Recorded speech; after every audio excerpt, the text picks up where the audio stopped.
এই ভিডিওতে আমি কথা বলবো যে কিভাবে আপনি আপনার টিকটক লিংক শেয়ার করবেন। তো টিকটক লিংক শেয়ার করার জন্য আপনি সর্বপ্রথম চলে যাবেন টিকটক অ্যাপসে। চলে যাবেন। চলে যাওয়ার পর নিচে দেখতে পাবেন প্রোফাইল নামে একটা অপশন আছে, নিচে ডান সাইডে প্রোফাইল নামে একটা অপশন আছে, সেখানে প্রবেশ করবেন। তারপর উপরে থ্রি ডট আছে ডান সাইডে উপরে, ওইখানে প্রবেশ করবেন।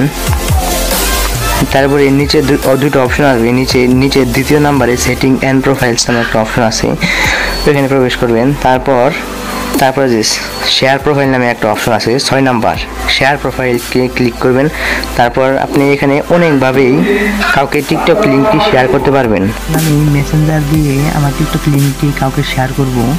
মেসেঞ্জার দিয়ে শেয়ার করার জন্য মেসেঞ্জারে ক্লিক করবেন। তারপর এরকম একটা আসবে, এখানে আপনার যত মেসেঞ্জারে ফ্রেন্ড আছে সবার কিন্তু আসে করবো। তারপরে আপনি এখানে সেন্ড বলে, আপনি যে মেসেঞ্জার আইডির লিঙ্কটি শেয়ার করতে চান তাহলে ডান সাইডে সেন্ড বলে অপশন আছে, এখানে আপনি ক্লিক করলে কিন্তু সেন্ড কিন্তু হয়ে যাবে। এখানে কিন্তু সেন্ডে ক্লিক করলে কিন্তু সেন্ড কিন্তু হয়ে যাবে। পরে কিন্তু মেসেঞ্জারে কিন্তু টিকটক লিঙ্ক শেয়ার করাতে হয়। তবে আপনারা মেসেঞ্জার না আরও অনেক কিছু আছে, ইমোতে শেয়ার করতে পারবেন, ফেসবুকে শেয়ার করতে পারবেন, তবে যেখানে চাইবেন আপনি সেখানে সেন্ড করতে পারবেন। তো এরকম করে সেন্ড করা হয়।